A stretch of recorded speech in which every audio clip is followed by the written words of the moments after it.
India TV आपके साथ मैं हूं मीनाक्षी जोशी। दोपहर के 3 बज रहे हैं, वक्त हो गया है राजधर्म का।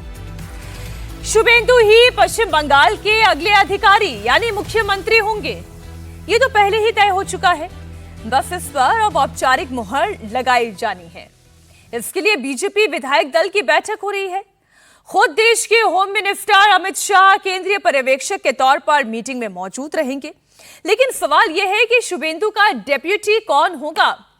क्या बाकी राज्यों की तरह बंगाल में भी एक सीएम और 2 डेप्यूटी सीएम का फॉर्मूला लागू होगा?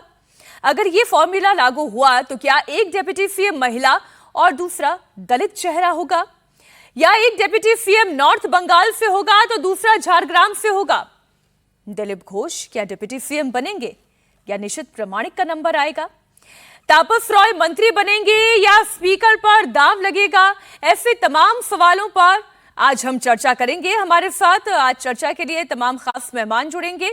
लेकिन पहले एक अपडेट आपको दे दूं, अब से थोड़ी देर में बंगाल में बीजेपी विधायक दल की बैठक शुरू होने जा रही है। कोलकाता के विश्व बांग्ला कन्वेंशन सेंटर में बीजेपी के सभी 207 विधायक पहुंच चुके हैं। बस अब इंतजार बीजेपी के चाणक्य और देश के होम मिनिस्टर अमित शाह का हो रहा है, जो केंद्रीय पर्यवेक्षक के तौर पर बीजेपी विधायक दल की बैठक में मौजूद रहेंगे, जहां शुभेंदु अधिकारी के नाम पर औपचारिक तौर पर मुहर लगेगी। अमित शाह खुद शुभेंदु के नाम का ऐलान करेंगे। दरअसल साल 2020 में अमित शाह ने जब बंगाल विजय की रणनीति तैयार की थी, तब उन्होंने 19 दिसंबर 2020 को ममता बनर्जी के राइट हैंड रहे शुभेंदु अधिकारी को बीजेपी में शामिल करा दिया था। इस दौरान भरे मंच पर शुभेंदु अधिकारी ने पैर छूकर अमित शाह का आशीर्वाद लिया था। अमित शाह लगातार शुभेंदु के पीछे मजबूत दीवार बनकर खड़े रहे और आज जब बंगाल विजय के बाद अमित शाह कोलकाता पहुंचे तो एयरपोर्ट पर शुभेंदु अधिकारी को पीठ ठोककर उन्होंने आशीर्वाद दिया। देखिए इस तस्वीर को, 8 मई की आज की तस्वीर है, ये पीठ ठोककर आशीर्वाद दिया। पिछली बार जब बीजेपी 77 सीटों पर सिमट गई थी, तब अमित शाह ने शुभेंदु अधिकारी को विधानसभा का नेता प्रतिपक्ष बनाया और इस बार अमित शाह ने शुभेंदु अधिकारी को ममता बनर्जी के खिलाफ भवानीपुर से चुनावी मैदान में उतारा और शुभेंदु ने यह साबित कर दिया कि ममता को उनके गढ़ में जाकर मात देने की क्षमता अगर किसी में है तो वो केवल शुभेंदु अधिकारी में है। मीटिंग होनी है कन्वेंशन सेंटर के अंदर, इस वक्त तो मौजूद हैं और यहां पर मैं आपको तैयारियां दिखा दूं। जैसे ही आप एंट्री करेंगे, भाजपा की जो बड़ी जीत हुई है, विधायक दल की बैठक आज होने वाली है। गृह मंत्री अमित शाह पहुंच चुके हैं बंगाल और उसी को लेकर तमाम जो विधायक हैं, जीते हुए विधायक सभी आज यहां पर पहुंचेंगे और इतना बड़ा कमल यहां पर बनाया गया है, रंगोली बनाई गई है, तैयारियां पूरी कर ली गई हैं। धीरे धीरे विधायकों का, सांसदों का जो कन्वेंशन सेंटर है यहां पर पहुंचना शुरू हो गया है। हालांकि चर्चाएं बहुत सारी हैं। शुभेंदु अधिकारी के नाम को लेकर चर्चा है कि वो रेस में सबसे आगे हैं, लेकिन बंगाल का मुख्यमंत्री कौन होगा इसके लिए इंतजार करना होगा, क्योंकि अभी विधायक दल की बैठक के बाद ही औपचारिक तौर पर अनाउंसमेंट किया जाएगा और इसी को लेकर तमाम तैयारियां फिलहाल कन्वेंशन सेंटर में की जा रही हैं। अभी थोड़ी देर में आप अभय की ये रिपोर्ट देख रहे हैं, थोड़ी देर में आपको अंदर से बड़ी गुड न्यूज मिलने वाली है। शुभेंदु अधिकारी के लिए गुड न्यूज होगी, क्योंकि जब इतना कोई पीठ थपथपाकर, ठोककर, आशीर्वाद देकर और मनोबल बढ़ाकर बात करें तो समझ लीजिए कि तस्वीर बिल्कुल साफ है। हमारे साथ 3 हमारे सहयोगी, माफ कीजिएगा, पवन नारा, ओंकार सरकार और देवेंद्र पराशर तुम्हारे साथ जुड़े ही हैं। हमारे साथ साथ शुद्धशील घोष, एडिटर प्रियो बंधु मीडिया, दीपांकर मंडल, सीनियर जर्नलिस्ट और अजय अनंत विजय हमारे साथ जुड़ चुके हैं। अनंत विजय जी, बहुत स्वागत आपका।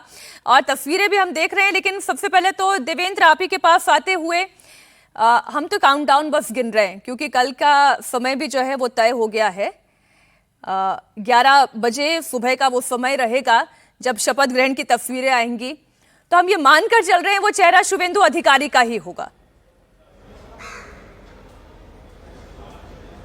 बिल्कुल मीनाक्षी, इसमें कोई दो राय नहीं कि वो चेहरा शुभेंदु अधिकारी का ही होगा। वो शीर्ष स्तर पर भी कल रात जो बैठक हुई थी पीएम के साथ, गृह मंत्री अमित शाह, बीजेपी के शीर्ष नेताओं की, उसमें भी तकरीबन रात 12 बजे तक वो बैठक चली थी और उस नाम पर तो कोई संदेह ही नहीं था, वो होंगे। दूसरी चीज़ होगी कि प्रदेश के स्तर पर और जो प्रदेश के नेता हैं और वहाँ पर जो प्रभारी हैं, इन सब लोगों के स्तर पर एक राय ये बन गई है कि 2 डिप्टी सीएम हो, उस 2 डिप्टी सीएम में से एक महिला डिप्टी सीएम हो और उस लिहाज से वही चीज़ अमित शाह के सामने अभी रखी जा रही है। जब ऑलरेडी उनकी बैठक चल रही है, कोर ग्रुप लीडर्स के साथ जो बैठक चल रही है, उसमें लगभग ये तय माना जा रहा है कि उस पर भी ग्रीन सिग्नल मिल जाएगा, यानी कि एक मुख्यमंत्री 2 डिप्टी सीएम होंगे। जो मंत्री शपथ लेंगे कल, उसमें उनकी संख्या आप लगभग 32-33 के आसपास होगा। बंगाल में कुल स्ट्रेंथ के हिसाब से अगर आप बात कर लें तो 44 का आंकड़ा है। लेकिन अभी जो नाम जितने नज़र आ रहे हैं, जिन नामों को लेकर प्रदेश के स्तर पर एक फाइनलाइज कर लिया गया है, उन नामों का अमित शाह के साथ डिस्कस किया जा रहा है। उनमें 32 से 33 नाम लगभग होंगे। उसमें कोशिश ये की जा रही है कि नॉर्थ बंगाल, साउथ बंगाल, महिला, यूथ, एक्सपीरियंस, प्रोफेशनल्स, इन सारी चीज़ों का एक बैलेंस दिखे उस मंत्रिमंडल में। एक चीज़ ज़रूर रहेगा कि कहीं से मैसेजिंग डायरेक्ट या इनडायरेक्ट, सिद्धांततः या व्यवहारिक, शुभेंदु अधिकारी के अथॉरिटी को कोई चैलेंज करने वाला मैसेज जाए या व्यवहारिक तौर पे कोई चैलेंज कराने की कोशिश की जाए, ऐसा बिल्कुल नहीं होगा। कई जगह सत्ता में यह रखा जाता है कि एक बैलेंस फैक्टर सामने रख दिया जाता है। बंगाल में ये चीज़ नहीं रहेगा। शुभेंदु अधिकारी के लिए एक तरह से एकदम से आप कहें कि शासन चलाने की एक रेड कारपेट बिछा रहेगा, क्योंकि अभी भी उनके सामने बहुत बड़ा टास्क है। अभी आप समझिए कि बंगाल का सिर्फ जो पॉलिटिकल स्ट्रगल था ना, उसे बीजेपी ने हासिल किया है। अभी बहुत कुछ हासिल किया जाना बाकी है। बिल्कुल। देवेंद्र, आप रहे हमारे साथ। पवन इस वक्त रत्ना देवनाथ से बात कर रहे हैं। पवन, अगर मैं ठीक समझ पा रही हूँ तो अब ये जो महिला चेहरे की बात हो रही है, महिला सशक्तिकरण की बात हो रही है, तो चर्चा ये भी है कि एक महिला चेहरा भी ऐसा होगा, कैबिनेट में शामिल होगा, जो उस समाज का सिंबल भी हो और संबल भी हो। तो क्या वो रत्ना देवनाथ का एक चेहरा होगा? पीसीआर आवाज उन तक आवाज नहीं पहुंच रही है। अनंत जी के पास आती हूँ। अनंत जी, देखें, शुभेंदु अधिकारी मुख्यमंत्री क्यों होंगे, इसके बहुत सारे कारण अभी हमारे सहयोगी देवेंद्र ने बता दिए। बहुत सारे कारण लगातार हम पिछले कुछ दिनों से आपसे चर्चा में शामिल कर रहे हैं। अमित शाह का आशीर्वाद जिसे हो, जिसे मोदी का आशीर्वाद हो, जिसके पीछे पूरी पार्टी और उसकी लीडरशिप काम कर रही हो, तो वो चेहरा तो शुभेंदु अधिकारी एकदम साफ दिखाई देता है। कहीं कोई बात मुझसे छूट रही है तो आप इसे प्लीज जोड़ें। नहीं, मीनाक्षी जी, आप समग्रता में बात कर रही हैं और देवेंद्र जी को तो सारी जानकारी होती ही है राजनीतिक दलों में क्या घट रहा है। लेकिन मुझे लगता है कि जिस प्रकार से पिछले दिनों, बल्कि 2020 से जिस प्रकार से शुभेंदु अधिकारी को अमित शाह का आशीर्वाद प्राप्त है, और इसलिए जो बात अभी देवेंद्र जी कह रहे थे कि उनका राह निष्कंटक करने के लिए मुझे लगता है कि अमित शाह जी स्वयं वहां पर्यवेक्षक बनकर उपस्थित हैं। ये बहुत कम ऐसा देखने को मिला है कि अमित शाह किसी, मुझे तो लगता है पहली बार ही गृह मंत्री बनने के बाद किसी राज्य के मुख्यमंत्री के लिए पर्यवेक्षक के तौर पर वो पहुंचे होंगे। लेकिन बंगाल की जीत मोटे तौर पर अगर प्रधानमंत्री नरेंद्र मोदी की लोकप्रियता और अमित शाह की मेहनत और रणनीति को जाता है तो ये उनका अधिकार भी बनता है। मुझे लगता है कि अमित शाह अभी जो मुख्यमंत्री बनेंगे वो शुभेंदु अधिकारी तो बनेंगे ही। जो उप मुख्यमंत्री की बात हो रही है उसमें एक नाम सब जगह चल रहा है, मैं कोई नई बात नहीं कह रहा हूं, वो जो महिला आसनसोल से विधायक हैं अग्निमित्रा पाल, और एक उत्पल महाराज को लेकर मुझे कल बहुत जानकारियां मिल रही हैं। या तो उनको उत्पल महाराज, जिनको बंगाल का योगी भी कहा जाता है, उत्पल महाराज जी के यहाँ सुरक्षा बढ़ा दी गई है। तो सुरक्षा बढ़ा दिए जाने के कारण ये अनुमान लगाया जा रहा है कि शायद उनको मंत्रिमंडल में शामिल किया जाए या उप मुख्यमंत्री बनाया जाए। ये अभी कहना कठिन है। हालांकि अमित शाह और नरेंद्र मोदी के युग में आकलन करना और खास तौर पर इतना पिन पॉइंटेड आकलन करना बहुत कठिन है। लेकिन बिहार में सब लोगों ने देखा कि सम्राट चौधरी बहुत ही ऑब्वियस चॉइस थे और वही बने। तो मुझे लगता है कि जिस तरह बिहार में सम्राट चौधरी ऑब्वियस चॉइस थे, उसी तरह से शुभेंदु अधिकारी बंगाल में बहुत ही ऑब्वियस चॉइस हैं और वही मुख्यमंत्री बनेंगे। और कल जब परेड मैदान में 11 बजे शपथ ग्रहण समारोह होगा तो आज जिनकी पीठ थपथपा रहे हैं, कल उनको बधाई देते हुए गृह मंत्री नजर आएंगे। ठीक, मैं ओंकार आपके पास आऊं, एक बार दर्शकों को जरा बड़ी स्क्रीन पर ले जाती हूँ। जो ये बार बार चर्चा हो रही है शुभेंदु अधिकारी, यही नाम क्यों बार बार, कोई किसी और नाम की बात क्यों नहीं करता है, तो उसके पीछे बहुत लंबी फहरिस्त है कारणों की। देवेंद्र ने अभी गिनाई, अनंत जी ने अभी गिनाई, तो फिर आप बड़ी स्क्रीन पर आपको ले चलती हूँ और कुछ ग्राफिक्स आपके सामने रख देती हूँ। शुभेंदु ही पश्चिम बंगाल के मुख्यमंत्री क्यों बनेंगे, उसके पीछे कारण है। और ये कारण इसलिए है कि 19 दिसंबर 2020 को जब गृह मंत्री अमित शाह उन्हें भारतीय जनता पार्टी में लेकर आए थे, इसलिए देखिए सोच समझकर वही तस्वीर हमने भी यहाँ पर लगाई है। और आज जब उन्होंने एयरपोर्ट पर मुलाकात की है, तब वो जीत की जो खुशी है, उसके बाद जो पीठ थपथपाकर आशीर्वाद दिया है, वो तस्वीर भी मैंने आपके सामने रखी है। विधायक दल की बैठक अब से थोड़ी देर में शुरू होगी। आप देखें, 10 मई 2021 को पश्चिम बंगाल विधानसभा का नेता प्रतिपक्ष बनाया गया। भाई, जब मुख्यमंत्री चुनना होता है तब तो खूब मंथन होता है, लेकिन जब नेता प्रतिपक्ष चुनने की भी बात होती है तो ये जिम्मेदारी भी किसे दी गई? वो शुभेंदु अधिकारी को दी गई थी। 2021 में नतीजों के बाद शुभेंदु की दावेदारी मजबूत इसलिए भी होती है कि शुभेंदु अधिकारी बीजेपी के जीत के आर्किटेक्ट भी हैं। उन्होंने बीजेपी का आंकड़ा 207 तक पहुंचाने में खूब मेहनत की है। नेता प्रतिपक्ष रहे, इसलिए प्रशासनिक अनुभव है। पीएम मोदी और गृह मंत्री अमित शाह के भरोसेमंद है। बीजेपी नेता भी कह रहे हैं कि मुख्यमंत्री वही बनेगा जो हिंदू हृदय सम्राट होगा। और प्रशासनिक अनुभव वो इंपॉर्टेंट है, वो आप देखें, प्रशासनिक अनुभव बहुत बड़ा है। ममता सरकार में पर्यावरण मंत्री रह चुके हैं 2018 से 2020 तक। प्रशासनिक अनुभव उनका इतना लंबा है। अगली प्लेट जरा दर्शकों के सामने रखें। ये तक कहा जाता था कि टीएमसी में जब तक अभिषेक बनर्जी को और फिरहाद हाकिम को इंपॉर्टेंस नहीं दी गई थी, तब तक ममता बनर्जी के बाद नंबर 2 यही शुभेंदु अधिकारी थे। ममता सरकार में परिवहन मंत्री के तौर पर भी इन्होंने जिम्मेदारी निभाई। 5 मंत्रालय जिनके पास रहा हो, अब आप समझिए कि उनका प्रशासनिक अनुभव कितना होगा। इतना ही नहीं, बंगाल विधानसभा में नेता प्रतिपक्ष भी रहे हैं। इसलिए भारतीय जनता पार्टी के नेता भी ये कहते हैं कि जिसके पास प्रशासनिक अनुभव भी हो, जिसके पास मोदी का आशीर्वाद भी हो, जिस पर अमित शाह भरोसा करते हो, ये इनके अलावा और दूसरा नाम कौन हो सकता है? पश्चिम बंगाल में पिछले जो आज़ादी के बाद 47 साल के बाद पहली बार कोई हिंदू हृदय सम्राट बनने वाला है सीएम। इतना दिन तक शायद धर्मनिरपेक्ष के आड़ में मुस्लिम तुष्टीकरण करते गया है और बंगाल को पाकिस्तान का जो हाल है ऐसे बना दिया गया था और उससे मुक्ति मिलेगा बंगाल के जनता को।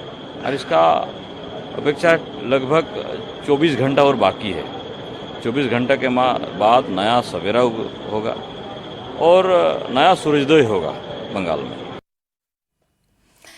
तो शुभेंदु अधिकारी के पास अब कितना बड़ा अनुभव है, क्यों बीजेपी नेता उन्हीं की बात कर रहे हैं?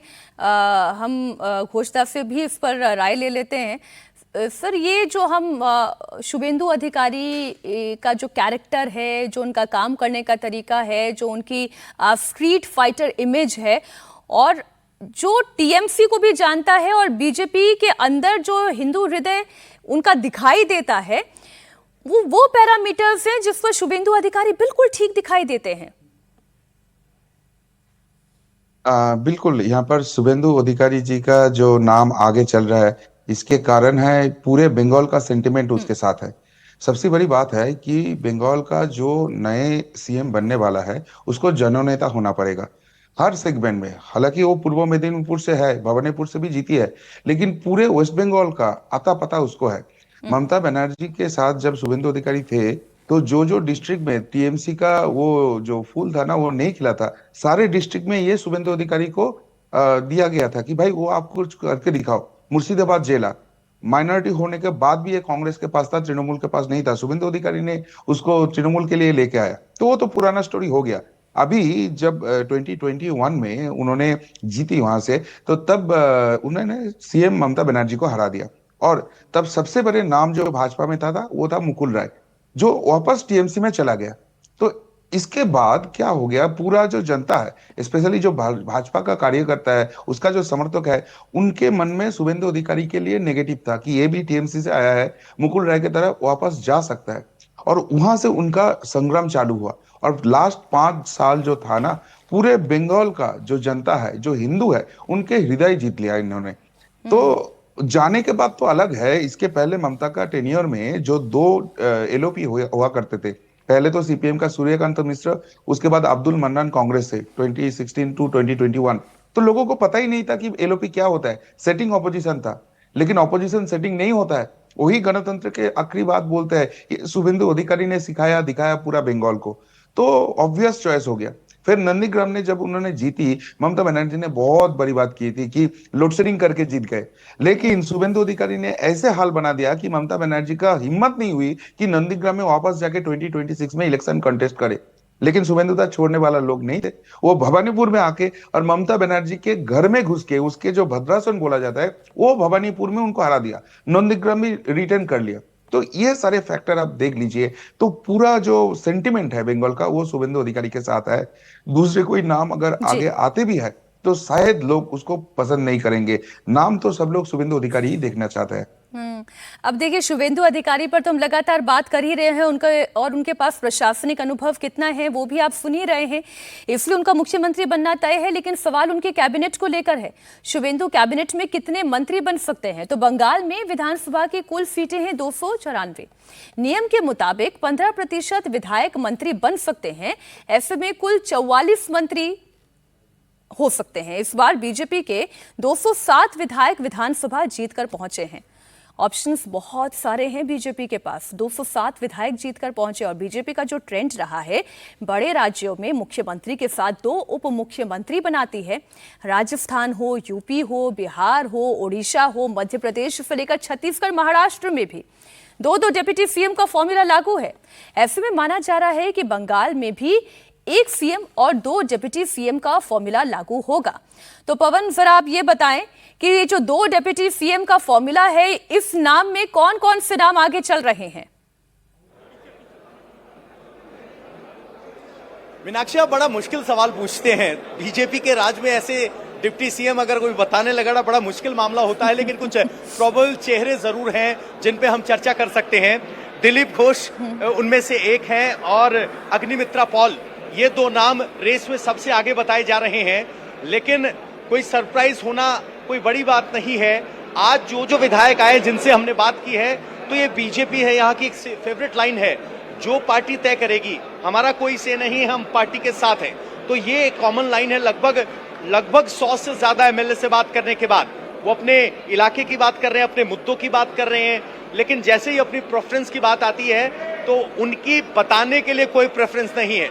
लेकिन दिलीप घोष और अग्निमित्रा पॉल इसलिए आगे माने जा रहे हैं कि 2016 में जब पहली बार 3 सीटें जीती थी तो एक दिलीप घोष जीतने वाले थे।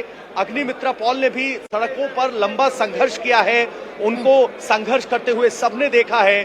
बहुत से नेता ऐसे हुए जो बीजेपी में आए लेकिन जमीन पर नहीं दिखाई दिए। अग्निमित्रा पॉल महिला हैं, एक बड़े 40,000 के मार्जिन से जीती हैं। आसनसोल और दुर्गापुर वो इलाका है जहां से मंत्री रहा है, टीएमसी गवर्नमेंट के मंत्री आसनसोल दक्षिण से ही थे, तो वहां एक मिनिस्ट्रियल बर्थ बनता ही बनता है।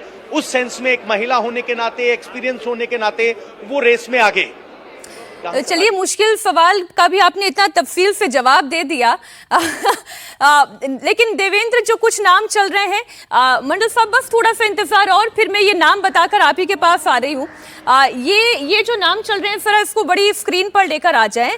पश्चिम बंगाल के एक तो पूर्व बीजेपी अध्यक्ष रहे हैं दिलीप घोष, और ये ऐसे टाइम पर पार्टी की जिम्मेदारी लगातार संभालते रहे जब पार्टी की ना ताकत थी, ना संगठन उतना मजबूत था। और आप देखें, ये जरा अगली प्लेट लेकर आए, जो नाम चल रहे हैं उनके नामों की बात करें। पहला नाम दिलीप घोष का है, पूर्व केंद्रीय मंत्री निशित प्रामाणिक का भी एक और नाम है। इसके अलावा फायर ब्रांड नेता अग्निमित्रा पॉल, जिसकी बात अभी पवन भी हमारे सहयोगी कह रहे थे। तो दिलीप घोष, निशित प्रामाणिक, अग्निमित्रा पॉल, रूपा गांगुली और रत्ना देबनाथ। दिलीप घोष की ही सबसे पहले बात कर लें, जो बंगाल बीजेपी के पूर्व अध्यक्ष रहे। आरएसएस का बैकग्राउंड है, जमीनी पकड़ है, संगठन चलाने का तजुर्बा है और खड़गपुर सदर से विधायक हैं।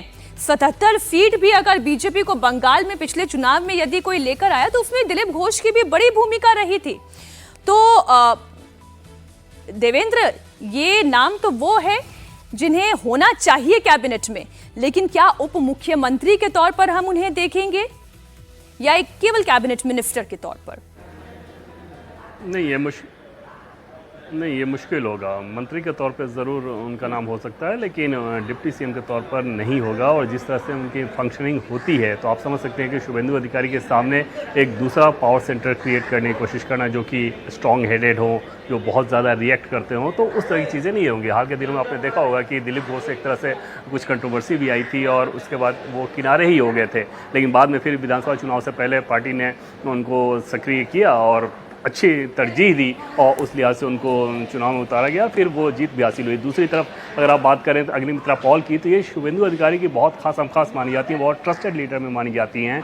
और दोनों का रीज़न हालांकि एक ही है, तो ये तो नहीं हो सकता ना कि एक ही रीज़न से दो डिप्टी सीएम बना दिया जाए। तो मंत्री के तौर पर आप तय मानिए कि ये नाम, दोनों ही नाम आपको मिल सकते हैं देखने को। और अगर इनका नाम नहीं देखने को मिलता है इनमें से किसी का भी, अग्निमित्रा पॉल तो लगभग तय ही माना जा रहा है, वो डिप्टी सीएम भी हो सकती हैं। दूसरा दिलीप घोष का नाम अगर मंत्री में भी ना हो तो वो एक सरप्राइज होगा कि ऐसा कैसे कि दिलीप घोष जो कि पूर्व में इतना सारा एक्सपीरियंस ला के सांसद भी रहे, 2 टर्म प्रदेश अध्यक्ष रहे और एक फाइटर नेता के तौर पे जाने जाते हैं। हालांकि पिछले विधानसभा चुनाव में ये माना गया था, हार के बाद जब वजहों की पड़ताल हो रही थी तो उसमें यह भी माना गया था कि दिलीप घोष जिस प्रकार से ममता बनर्जी पे पर्सनल अटैक कर रहे थे उसका बैकफायर हुआ। तो वो सारी चीज़ें अपनी जगह पर हैं, लेकिन अब जब जीत का माहौल है तो निश्चित तौर पर ये 2 प्रमुख नाम तो हैं ही मंत्री के लिहाज से, जिनमें से एक डिप्टी सीएम भी हो सकती हैं। जी दीपांकर जी, हम जब 2 डिप्टी सीएम की बात करते हैं तो हम ये मानकर चलते हैं कि एक महिला नेत्री भी इसमें दिखाई देगी, क्योंकि इस बार 23 महिलाएं जीतकर विधानसभा पहुंची है, यानी कि स्ट्राइक रेट 68% का रहा है।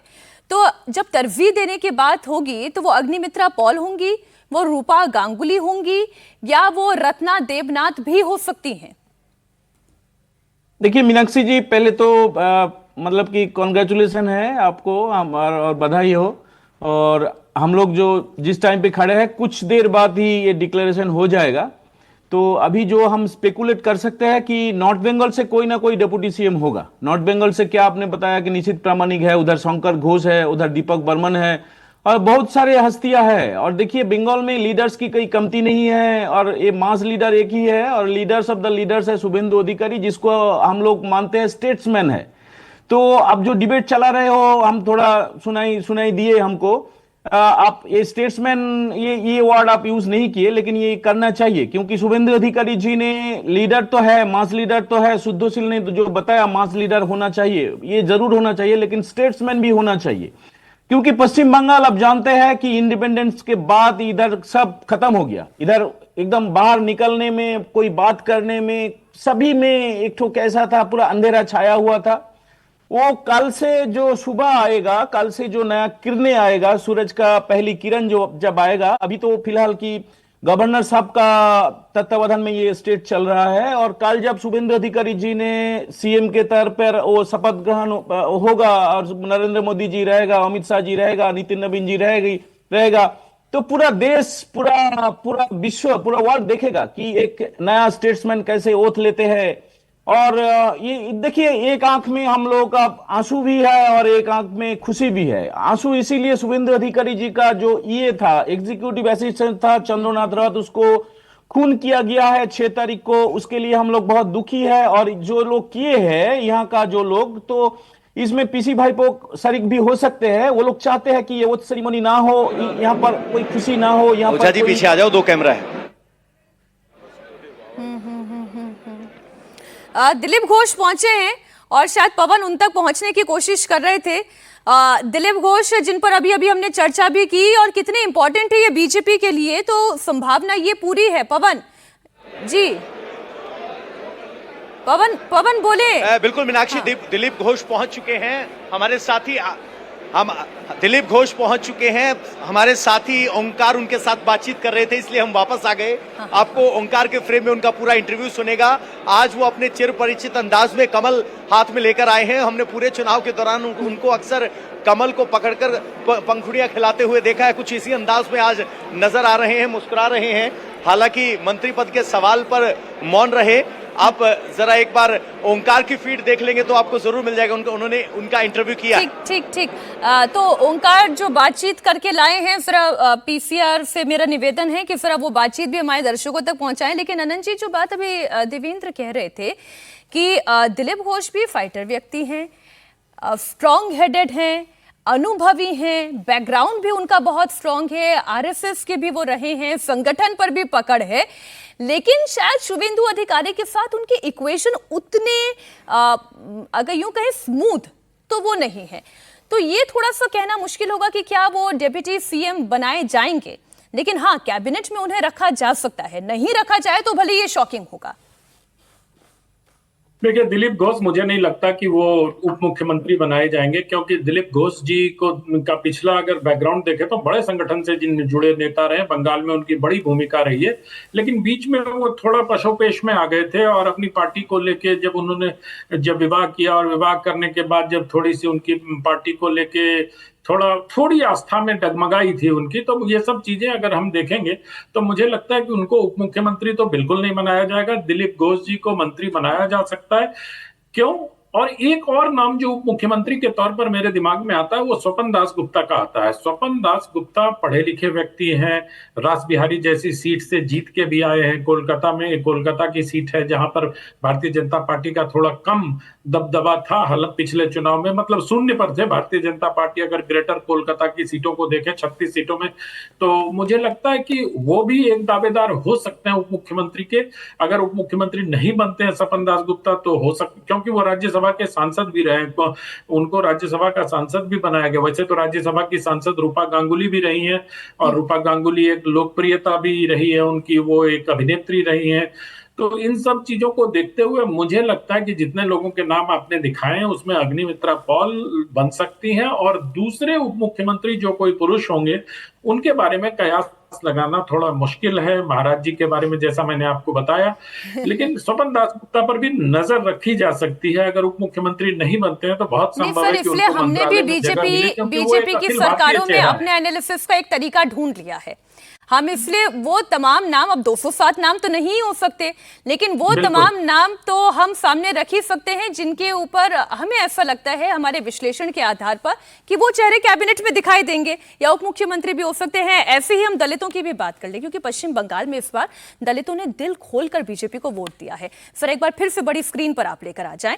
बंगाल में 68 सीटें दलितों के लिए रिजर्व हैं, जिसमें से बीजेपी को 51 सीट पर जीत मिली है, जबकि टीएमसी 17 सीटों पर जीत दर्ज कर पाई है। मतलब ये कि 3 गुना ज्यादा सीटें बीजेपी ने जीती है। दलित सीटों पर बीजेपी का स्ट्राइक रेट 75% का रहा। दलित चेहरों में जो डिप्टी सीएम में सबसे बड़े दावेदार हैं, उसमें एक बड़ा नाम निशित प्रामाणिक का है। निशित प्रामाणिक नॉर्थ बंगाल में बीजेपी के दलित चेहरा हैं। राजवंशी समाज से आते हैं, केंद्र में मंत्री रह चुके, अमित शाह के मंत्रालय में गृह राज्य मंत्री रह चुके। तो ये वो नाम है निशित प्रामाणिक। पहला नाम तो जरा इन्हीं पर बात हो जाए। नॉर्थ बंगाल में बीजेपी की जीत का बड़ा चेहरा निशित प्रामाणिक, जो दलित समाज के राजवंश जाति से आते हैं, इन पर जरा बात हो जाए। जब हम इनकी बात करते हैं, घोषदा निशित प्रामाणिक, ये भी एक भरोसेमंद चेहरे हैं और अमित शाह को अपने भरोसेमंद चेहरों को लीडरशिप संभालते हुए देखना कितना पसंद है, ये हम उनका भी ट्रैक रिकॉर्ड जानते हैं। तो क्या वो जो पुरुष फेस की बात कर रहे हैं वो एक निशित प्रामाणिक हो सकते हैं? देखिए, डिप्टी सीएम की जब बात करते हैं तो यहाँ पर जो चर्चा हो रहा है तो वो एक तो होगा नॉर्थ बंगाल से और एक तो महिला चेहरा होगा, ये तैयार हो गया है। तो दादा जो बात कर रहे थे कि स्वपन दासगुप्ता जी, उनका नाम भी आ गया डिप्टी सीएम के नाम में। देखिए, जिस फॉर्मूला में दिलीप घोष आउट हो रहा है, पूर्व मेदिनीपुर से शुभेंदु अधिकारी है और पश्चिम मेदिनीपुर से दिलीप घोष है, तो एक ही सेंटर से मुख्यमंत्री उप मुख्यमंत्री ये शायद नहीं होने वाला है। सेम घोष पर स्वपन दासगुप्ता। भवानीपुर उसके बाजू वाला सीट है रास बिहारी। तो जो लग रहा है कि यहाँ पर सीट अगर शायद छोड़ना है तो भवानीपुर रख के नंदीग्राम सीट शुभेंदु दा शायद छोड़ने वाला है। तो उस हिसाब से भवानीपुर से मुख्यमंत्री और रासबिहारी से उप मुख्यमंत्री, ये कैलकुलेशन शायद नहीं चलेगा। और जो पुरुष चेहरे का बात कर रहा है नॉर्थ बंगाल का, जैसे दीपंकर ने बोला कि वहां पर सबसे आगे अगर किसी का नाम है तो उसका नाम है शंकर घोष, क्योंकि मनोज टिग्गा 2021 में यहाँ पर चीफ व्हिप बने थे, जो असेंबली का दल है उसके लिए। तो उसके बाद मनोज टिग्गा को एमपी बनाया गया और उसके बाद मनोज टिग्गा के जगह में ये शंकर घोष जो है, इनको ही वहां पर चीफ व्हिप का जो रेस्पॉन्सिबिलिटी है वो दिया गया है। तो नॉर्थ बंगाल में निशित प्रामाणिक के आगे शंकर घोष का नाम चल रहा है और उसके साथ दीपक बर्मन जी का भी नाम चल रहा है। और अगर महिला चेहरा का नाम करें, जो दलित वोट का हम बात कर रहे हैं, यहाँ पर एक सरप्राइज एलिमेंट आने का चांसेस है। वो नाम है सोमा ठाकुर, केंद्रीय मंत्री जो है शांतनु ठाकुर, उनके पत्नी है, उनको भी ये जो मथुआ समाज का है वहां से उनको हुआ है। तो यहाँ पर अग्निमित्र पाल का नाम तो बहुत आगे चल रहा है, लेकिन उसके साथ अगर सरप्राइज एलिमेंट की बात करें तो रत्ना देवनाथ, उनके साथ सेंटिमेंट होगा। लेकिन अगर बहुत बड़ा सरप्राइज होगा तो सोमा ठाकुर का नाम भी महिला चेहरा कर लेके आ रहा है डिप्टी सीएम के नाम में। अभी जिन 4 नामों पर बात हुई दीपांकर जी, अच्छा दिलीप घोष कुछ कह रहे हैं, वो आपको सुना देते हैं, उसके बाद फिर इन 4 नामों की बात करते हैं जो अभी घोषणा ने कहे हैं। दिलीप घोष इस वक्त हमारे साथ है, हाथ में कमल लिए हुए वो आए हैं। इस बार विधायक दल के जो बैठक है, इस बैठक में कमल हाथ में लेकर आए हैं। थोड़ा दिखाने की कोशिश करूंगा। यहाँ पर दिलीप घोष कमल खिलाते हुए नजर आ रहे हैं। दादा क्या ही चमत्कार है, लोगों ने कमल को ही बुलाया है, कमल पे निशान लगाया है, किसी तरफ देखा नहीं है और 75 साल लगा कमल को खिलने में। दादा आपका सबसे संघर्ष, इतना दिनों से संघर्ष, क्या अभी कमल खिला? संघर्ष है, बहुत लोगों का बलिदान है। डॉक्टर श्यामा प्रसाद से जो बलिदान शुरू हुई थी वो अभी तक जारी है। बंगाल को इसका लाभ मिलेगा। दादा मुख्यमंत्री उप मुख्यमंत्री को लेकर काफी सारे अटकलें लगा जा रहे हैं। एक 2 घंटा में साफ हो जाएगा, अटकलें लगाने की जरूरत नहीं है। नमस्कार। बड़ी सीधी सी बात करते हैं कि अटकलें लगाने की जरूरत नहीं है, 1-2 घंटे में बिल्कुल साफ हो जाएगा। 4 नामों पर बात हुई। मैं अनंत जी आपके पास आऊं, लेकिन दीपांकर जी, इन 4 नामों में आपको किसका नाम लगता है कि वो फ्रंट रनर हो सकता है उप मुख्यमंत्री के लिए? मीनाक्षी जी, वो अग्निमित्र पॉल के साथ हम एक और नाम जोड़ना चाहते हैं। उसका नाम है चंदना बावड़ी। आप शायद ये नहीं सुने हैं, कोई भी, बहुत सारे आदमी नहीं सुने। चंदना बावड़ी जी वो एक एमएलए है, अभी तक एमएलए थी। तो उसको देखे है कि ममता बनर्जी को एकदम डायरेक्ट जाके, जब ऐसा होते थे कि 5 साल में, लास्ट 5 साल में शुभेंदु अधिकारी, शंकर घोष, ये सभी को सस्पेंड किया हुआ था। मतलब कि कभी कोई भी नाता से, कोई भी छूता से ऐसे उन लोगों को बहाना चाहिए था वेस्ट बंगाल गवर्नमेंट को, उन लोगों को सस्पेंड कर देते थे। तब जो अंदर रहते थे, तब वो चंदना बावड़ी उन लोगों के साथ रहते थे। तो हम लोग विधानसभा के अंदर देखे हैं कि चंदना हम लोगों के उम्र से छोटी है, लेकिन हम लोग उसको रिस्पेक्ट देते हैं, चंदना दी ही बोलते हैं। तो चंदना दी देखे कि कितने, मतलब एकदम आपका मिट्टी का घर से उठकर आए हैं। उनके घर से, मतलब ऐसे कहानी हम लोग सुने हैं कि उनको मंदिर में उठना भी माना था, उनको पानी भी ऐसे देकर। आप बाबा साहेब आम्बेडकर जी ने जैसे बोले हैं, जैसे लिख कर गए हैं, ऐसे चंदना बावड़ी है। हम लोगों का बंगाल में ऐसा अभी तक भी चलती है। तो मेरे ख्याल से उनका नाम भी सोचेंगे, और 1-2 घंटा में जो दिलीप जी ने बताया कि 2 क्लियर हो जाएगा। और आप लोग जो नाम बताए वो सभी लोग मतलब एक कैपेबल है। सब अग्निमित्रा दी भी वो बहुत अच्छी है, वो शंकर घोष भी अच्छी है, वो आपका उत्तर बंग, मेरे ख्याल से नॉर्थ बंगाल से जो पहाड़ का इलाका होता है, वहां से एक डिप्टी सीएम होना चाहिए और साउथ बंगाल से एक होना चाहिए। ये सोचेंगे बीजेपी जो लीडर्स है, वो सोचेंगे। यही हम भी सोचने की कोशिश कर रहे हैं कि जो केंद्रीय पर्यवेक्षक के तौर पर गृह मंत्री अमित शाह आए हैं, बंगाल जीत के आर्किटेक्ट हैं, कि उनके दिमाग में क्या चल रहा होगा। Very difficult two point. लेकिन देवेंद्र, अभी जो नाम लिया चंदना बावड़ी का, साल्टोरा से वो जीत कर आई। इसके अलावा एक नाम चल रहा है कलिता माझी, रेखा पात्रा, पूर्णिमा चक्रवर्ती और शिखा चटर्जी। इन नामों पर भी थोड़ी बात हो जाए।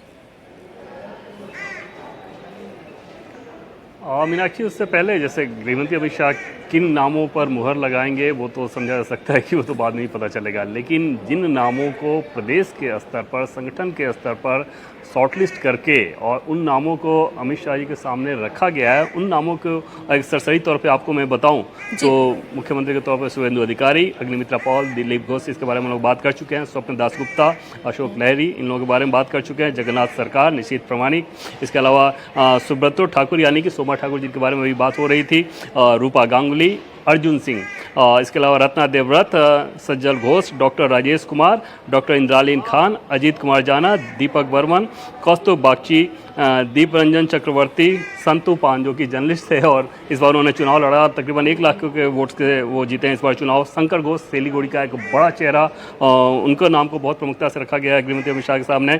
उत्पल ब्रह्मचारी जिसके बारे में अभी अनंत विजय जी बता रहे थे, कौशिक चौधरी, जोयल मुरे और गौरी शंकर घोष, श्रुति शेखर गोस्वामी, नितेश तिवारी। तो ये सारे वो नाम हैं जिनको संगठन के स्तर पर यानी कि बंगाल बीजेपी संगठन के स्तर पर शॉर्टलिस्ट करके और जो डिस्कशन में नाम रखा जा रहा है तो ये तकरीबन 24-25 के नाम के बारे में हमें कंफर्मेशन के साथ ये सूचना है कि इन नामों को वहाँ पर रखा गया है। उनमें से कितने गृह मंत्री अमित शाह के पैमाने पर खरा उतरते हैं उसके लिए इंतजार करना होगा।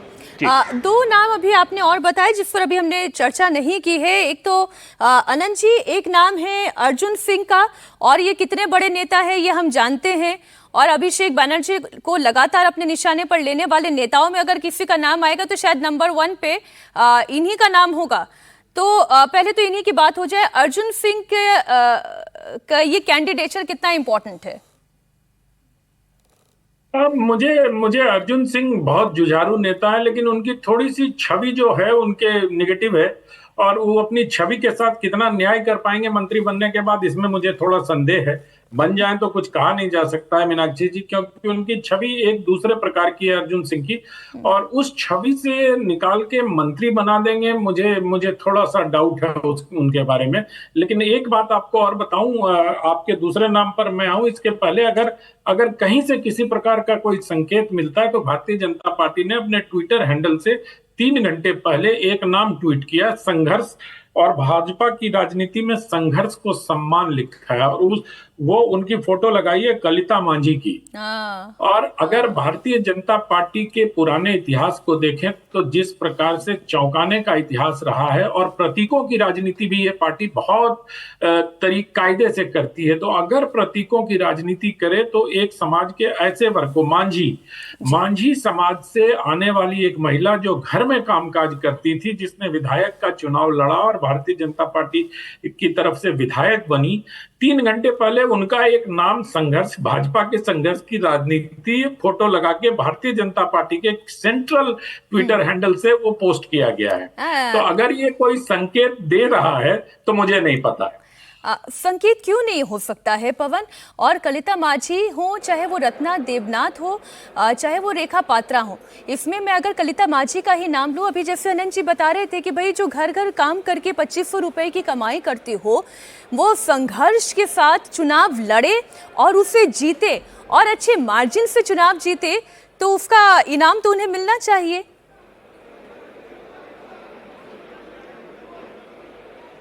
बिल्कुल इनाम मिलना चाहिए, लेकिन प्रशासनिक अनुभव और जो गवर्नेंस है उसकी भी एक बड़ी बात है। उसमें रत्ना देवनाथ भी वैसी ही एक महिला हैं जो संघर्ष के लिए, जस्टिस के लिए ममता बनर्जी से टकराती हुई दिखाई दी। उनको या पानीहट्टी से चुनाव लड़ाया गया, वो चुनाव जीती। और रत्ना देवनाथ का योगदान सिर्फ एक सीट को जीतना नहीं था। रत्ना देवनाथ ममता बनर्जी के शासनकाल में महिलाओं को नहीं मिले न्याय की प्रतीक के रूप में उभरी। और मुझे याद है जब पानीहट्टी में हमने उनको चुनाव प्रचार करते हुए देखा तो लोगों ने उनको सिर्फ माला नहीं पहनाई, जो उनसे मिला वो आंखें नम करके मिला, मानो वो उनको सांत्वना दे रहा हो कि आपके साथ न्याय नहीं हुआ। रत्ना देवनाथ ने कहा था, मैं चाहती हूं कि ममता बनर्जी जेल के पीछे दिखाई दे। तो रत्ना देवनाथ जरूर एक दावेदार हो सकती हैं, बिल्कुल हो सकती हैं, क्योंकि आज भी अभी हमने उनसे 2 मिनट पहले बात की है, अगर वो इंटरव्यू आप चलाना चाहें तो उन्होंने आज भी एक ही बात कही, मेरी एक ही प्राथमिकता है कि बेटियों को न्याय मिले, बेटियों के साथ अन्याय ना हो, मैं महिला सुरक्षा के लिए खड़ी हूं, इसके अलावा मुझे कुछ नहीं चाहिए। हुआ है उसके पीछे बहुत बड़ा कारण रत्ना देवनाथ के साथ जिस तरीके की बेशर्मी के साथ टीएमसी के गुंडे पेश आए थे, उसकी वजह से भी वो एक सहानुभूति उनके साथ खड़ी हुई है। वो जो आपने कहा ना न्याय के प्रतीक का वो चेहरा है, वो रत्ना देवनाथ है, इसमें कोई दो राय नहीं। निशित प्रामाणिक एक बहुत महत्वपूर्ण चेहरा है, वो उप मुख्यमंत्री बन सकते हैं। अभी थोड़ी देर पहले ही उन्होंने क्या कहा इस मीटिंग में जाने से पहले, आप देखिए। बहुमत के साथ बीजेपी पावर में आया है बंगाल में। निशित प्रामाणिक हमारे साथ है। निशित जी, सबसे पहले तो आपका प्राथमिकता क्या रहेगा? आप उत्तर बंगाल से आते हैं, उत्तर बंगाल काफी सालों से डिप्राइव्ड है। देखिए, चाहे उत्तर हो या दक्षिण पूर्व हो या पश्चिम, हर जगह की डेवलपमेंट के लिए हम लोगों का एनुअल एक्शन प्लान बनेगा और किसी भी प्रांत के साथ कोई भी डिस्क्रिमिनेशन नहीं होगा। हर एक जगह का, हर एक प्रांत का डेवलपमेंट सही तरीके से, समान तरीके से और अत्यंत द्रुतता के साथ होगा। दादा, काफी सारे अटकलें लगाए जा रहे हैं। शुभेंदु अधिकारी का नाम चीफ मिनिस्टर के तौर पे है, आपका नाम डिप्टी के तौर पे है, क्या कहना चाहिए? देखिए, मैं मेरा नहीं कह सकता हूं, क्योंकि मैं जो है हम लोग खुद के बारे में नहीं सोचते, हम लोग पार्टी और दल के बारे में सोचते हैं। और निश्चित रूप से शुभेंदु अधिकारी जी का बात आएगा तो इससे बड़ा कद्दावर नेता बंगाल में बहुत ही कम है। और शुभेंदु अधिकारी जी ने जिस तरह से पिछले 5 साल सदन के अंदर और सदन के बाहर कार्य किया, निश्चित रूप से बहुत ही बढ़िया कार्य किया। और किसी भी प्रदेश में रनिंग मुख्यमंत्री को किसी ने 2 बार हराया तो वो शुभेंदु अधिकारी जी ही है।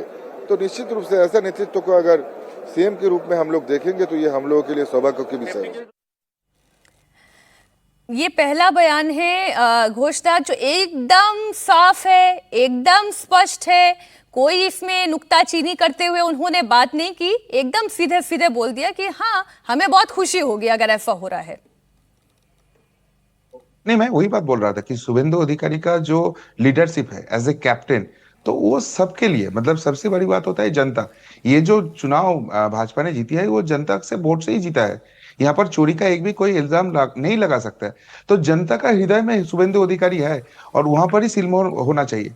और मैं आपको ये भी बोल देता हूँ कि अगर वहां पर कोई सरप्राइज एलिमेंट होता है, शुभेंदु अधिकारी नहीं होता है, तो शायद जनता ये एक्सेप्ट नहीं करेंगे।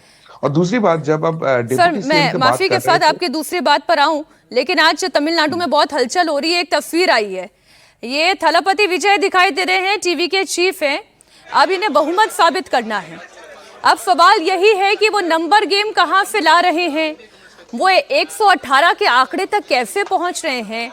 वो जानते हैं कि 107 के साथ वो बात नहीं बनेगी, तो कांग्रेस पार्टी के 5 विधायकों का उनके पास समर्थन है। 112 का वो नंबर जुटा चुके हैं, लेकिन फिर आगे की लड़ाई में कैसे वो खड़े हो रहे हैं। एक खबर जरूर है कि सीपीआई, सीपीएम और वीसीके ने विजय को समर्थन दे दिया है। तो अगर ये हो गया है और ये तस्वीरें गवाही दे रही हैं, तो ये बड़ी खबर है। विजय की पार्टी टीवीके को लेफ्ट का समर्थन मिल रहा है। ये सूत्रों के हवाले से हम खबर आप तक पहुंचा रहे हैं। तब तो फिर आप ये समझे कि विजय को सीएम वाला मैजिक नंबर मिल गया है। बड़ी खबर आपको दे रहे हैं, तमिलनाडु में पिक्चर क्लियर हो रही है। विजय सीएम बन सकते हैं। तमिलनाडु में सरकार गठन को लेकर यह बड़ी खबर है। सीपीआई, सीपीएम और वीसीके ने विजय को समर्थन दिया है। सूत्रों के हवाले से इंफॉर्मेशन आप तक पहुंचा रहे हैं। विजय की पार्टी को टीवीके को लेफ्ट का समर्थन मिल गया है। ये बड़ी खबर है। विजय की पार्टी टीवीके को लेफ्ट का समर्थन मिल गया है। और लगातार चर्चा इस बात की हो रही थी कि क्योंकि ये अलायंस नहीं हो पा रहा था, ये समर्थन नहीं मिल पा रहा था, इसलिए एआईडीएमके और डीएमके के गठबंधन की चर्चा चल रही थी। इसलिए विरोधियों को मौका मिल रहा था कि उन्हें भी एक मौका मिले कि वो भी सरकार बनाने का प्रयास करें। लेकिन जैसे ही लेफ्ट का समर्थन मिलता है, तो क्या वो मैजिक नंबर पूरा हो जा रहा है। विजय की पार्टी को यानी कि टीवीके को कांग्रेस के 5 विधायकों का समर्थन, लेफ्ट का समर्थन यानी सीपीआई और सीपीएम का दोनों का समर्थन मिल रहा है। विजय के सीएम बनने का रास्ता क्या साफ हो गया है। देवेंद्र से हम इस पर थोड़ी सी चर्चा करेंगे, हम उस पर इंफॉर्मेशन लेंगे, लेकिन उससे पहले ये बड़ी खबर, राघवन हमारे साथ जुड़ गए चेन्नई से। राघवन, क्या मुश्किलें दूर हुई विजय थलापति की?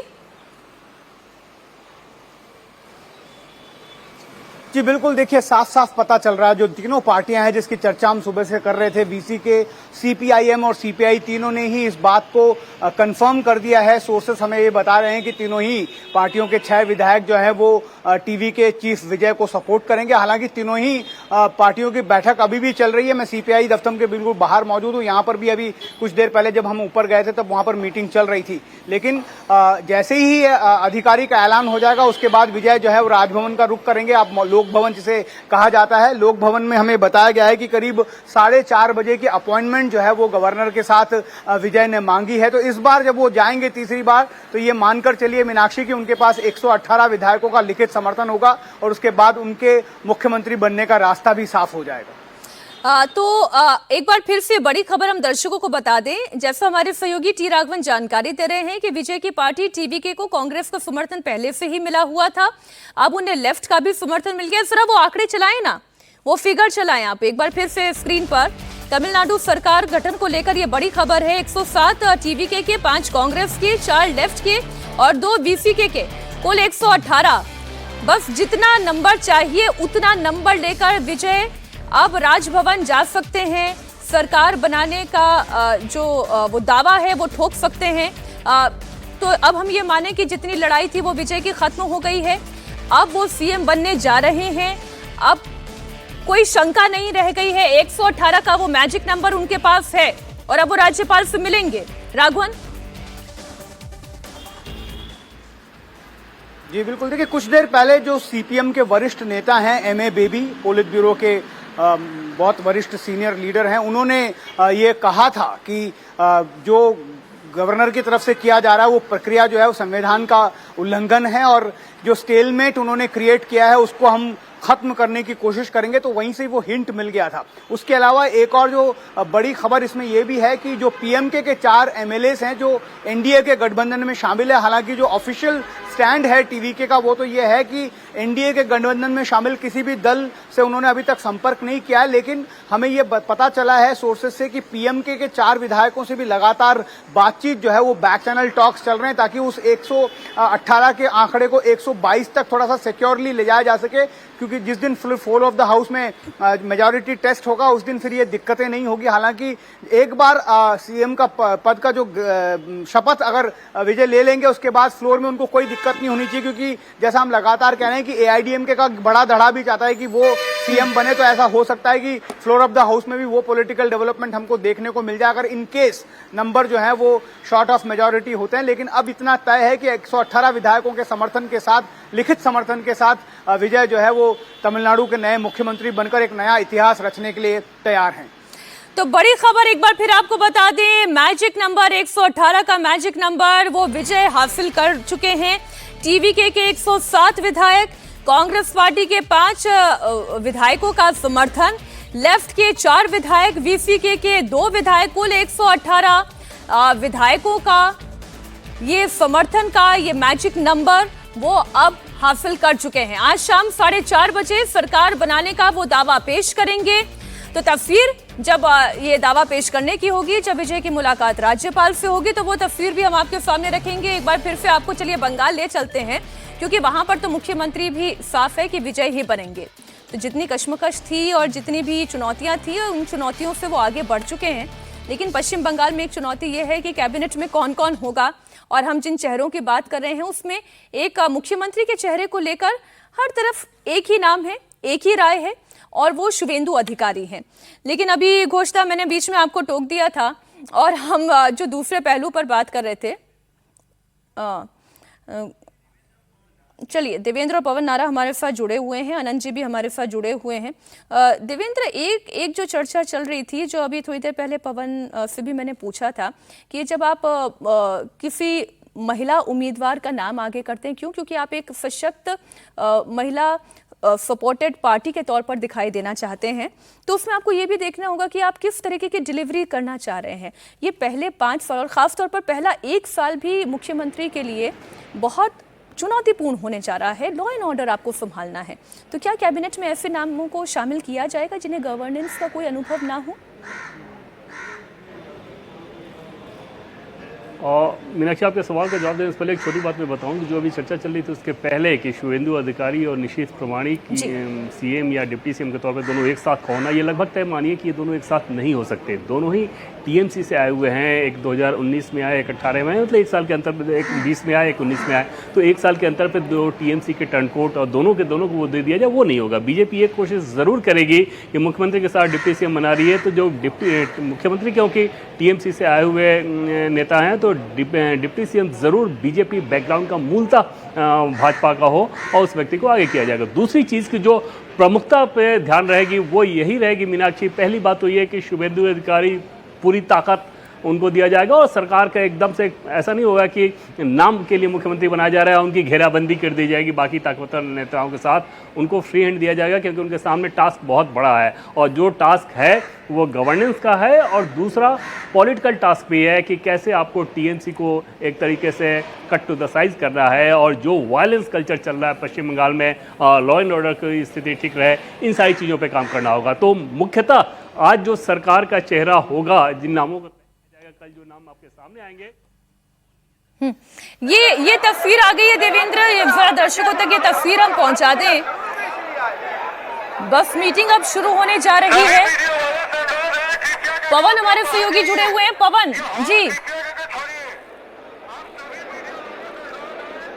जी, इस मीटिंग के लिए अभी फिलहाल शुभेंदु अधिकारी पहुंच गए हैं और उन्होंने बहुत ही सधे अंदाज में कहा, जब उनसे पूछा गया क्या होने वाला है, उन्होंने कहा कुछ देर इंतजार कीजिए, मेरे लिए जो पार्टी का आदेश होगा मैं करने के लिए तैयार हूं। ये 1.5 लाइन बोलने के बाद अब शुभेंदु अधिकारी मीटिंग में हिस्सा लेने के लिए अंदर पहुंच गए हैं। यहां बंगाल के प्रभारी, सह प्रभारी, सभी विधायक लगभग पहुंच चुके हैं और अब मुख्य पर्यवेक्षक अमित शाह का इंतजार है और उम्मीद की जानी चाहिए 4 बजे ये बैठक शुरू हो जाएगी, जिसके कुछ मिनटों बाद उस नाम का ऐलान हो जाएगा जिसका सबको इंतजार है। लेकिन शुभेंदु अधिकारी ने शुद्ध शब्दों में कह दिया है, पार्टी मुझे जो भूमिका देगी मैं उसके लिए तैयार हूं, ज्यादा आकलन करने की जरूरत नहीं है, थोड़ा सा इंतजार कीजिए। जी देवेंद्र, आप अपनी बात पूरी कर लें। मुतासर तस्वीरें आ रही थी और शुभेंदु अधिकारी भी पहुंच गए। उन्होंने कहा भाई पार्टी जो हमें जिम्मेदारी देगी, और एक नेता को खैर यही शब्द बोलने चाहिए, भले उन्हें पता भी हो कि वो मुख्यमंत्री बनने जा रहे हो, तो ये ग्राउंडेडनेस तो दिखानी बनती है। देवेंद्र,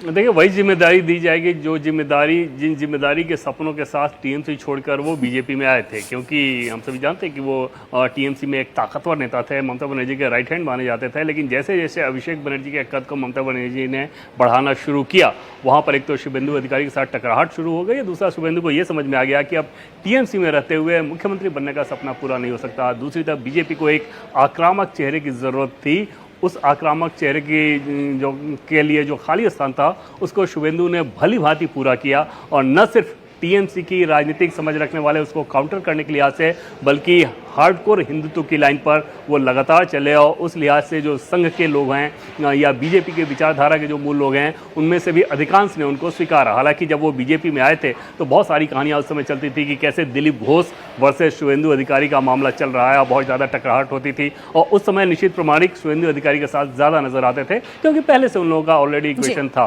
तो वहाँ पर लेकिन बाद में पार्टी को ये समझ में आ गया कि अगर बंगाल में डिलीवर करना है तो शुभेंदु अधिकारी के पीछे ही ताकत देनी होगी, और उस ताकत का नतीजा ये हुआ कि चुनाव में जीत हो गई और अब उन्हें मुख्यमंत्री के तौर पर आज चुन लिया जाएगा विधायक दल की बैठक में। अनंत जी, इसमें कोई दो राय नहीं जो बात देवेंद्र कह रहे हैं। अग्निमित्रा पॉल का भी एक बयान आ रहा है, वो भी सुन लेते हैं। আমরা মোদিজি সৈনিক, দলের সৈনিক, দল আমাদের যা কাজ দেবেন আমরা সেটা করব, এবং আমরা ধন্যবাদ জানাই পশ্চিমবঙ্গের মানুষকে, এবং আজকে ডক্টর শ্যামাপ্রসাদ মুখার্জি আমাদের পার্টির স্রষ্টা, এবং যার জন্য আমরা পশ্চিমবঙ্গ পেয়েছি তার স্বপ্ন আজকে পূরণ হচ্ছে। এর থেকে বড় কিছু अग्निमित्रा पॉल जो कह रहे थे अनंत जी कि मैं तो मोदी की सैनिक हूं, अब सैनिक को जो जिम्मेदारी दे दी जाए वो जिम्मेदारी निभाने के लिए तैयार है, और सैनिक भी तो सोच समझ कर ही बनाए जाते हैं, और फिर सैनिकों को ताकत भी दी जाती है, सैनिकों को तैयार भी किया जाता है। तो ये वैसे सैनिक है जिन्हें सेनापति बनाया जा सकता है, सेनापति ना सही तो डेप्यूटी बनाया जा सकता है। तो डेप्यूटी सेनापति को हम सुन रहे थे क्या? मुझे लगता है मीनाक्षी जी, अगर आप इनके बयान को ध्यान से देखें तो 2 नाम इन्होंने लिए, नरेंद्र मोदी की सैनिक हूं और श्यामा प्रसाद मुखर्जी की विरासत को आगे बढ़ा रही हूं। तो जो अभी देवेंद्र जी कह रहे थे कि भारतीय जनता पार्टी से जुड़ा हुआ और इस प्रकार के बैकग्राउंड का होगा, तो मुझे लगता है कि आप उप सेनापति से को तो सुन ही रही थी। इस लिहाज से अगर देखा जाए तो अग्निमित्रा पॉल के नाम में अब संदेह शेष नहीं है, लेकिन ये भारतीय जनता पार्टी, इस डिस्क्लेमर के साथ मैं कहना चाहूंगा कि भारतीय जनता पार्टी, देखिए शुभेंदु अधिकारी का कैसे स्वागत किया जा रहा है। वही मैं आपको टोकना चाह ही रही थी, लेकिन फिर मुझे लगा कि बात पूरी हो जानी चाहिए।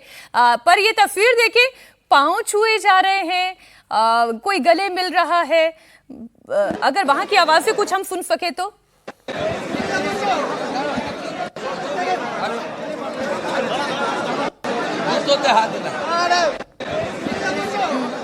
थोड़ा समझना मुश्किल है कि वहाँ चर्चा क्या चल रही होगी, लेकिन शायद कमोबेश वहाँ पर भी बीजेपी के जितने जीते हुए विधायक हैं वो भी ये मानकर चल ही रहे होंगे कि अब पवन शुभेंदु अधिकारी के अलावा और कोई दूसरा नाम है ही नहीं, एक ही नाम है शुभेंदु।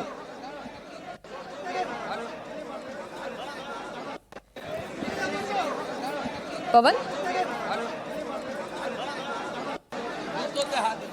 चलिए हम दोबारा उनका रुख करेंगे। तो अब दीदी का मॉडल नहीं दादा का मॉडल चलेगा। मैं एक छोटी सी बात यहाँ पर विपक्ष की राजनीति की करना चाहती हूँ अनंत जी। देखिए, कांग्रेस पार्टी ने हिमंता बिस्वा शर्मा की ताकत को नहीं समझा, लेकिन वो अमित शाह ने समझा, वो प्रधानमंत्री नरेंद्र मोदी ने समझा, और फिर उसका हासिल क्या हुआ बीजेपी को और नुकसान क्या हुआ कांग्रेस पार्टी को, ये सबने देखा। ठीक वैसे ही शुभेंदु अधिकारी कितने महत्वपूर्ण हैं ये ममता बनर्जी नहीं समझ पाई क्या? अभिषेक बनर्जी को लगातार पार्टी में उनका कद बड़ा करती चली गई, क्यों? क्योंकि वो उनके भतीजे हैं। अब फिर उसका हश्र क्या हुआ वो भी हम देख रहे हैं। देखिए, आपने कांग्रेस पार्टी से बात शुरू की, तो कांग्रेस पार्टी तो ये गलतियां निरंतर कर रही है। अभी अभी तमिलनाडु का भी हमने हाल देखा।